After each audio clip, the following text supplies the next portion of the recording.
I'll be showing you some basic framing tips.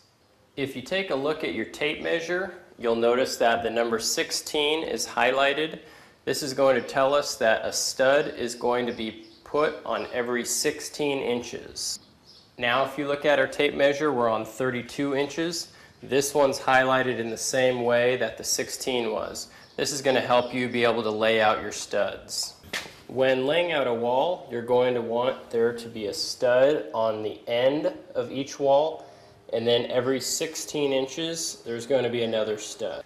When it comes to electrical boxes and phone junction boxes, we're going to want a stud on each side of it so that we can frame it in so that we still have access to it once we're finished.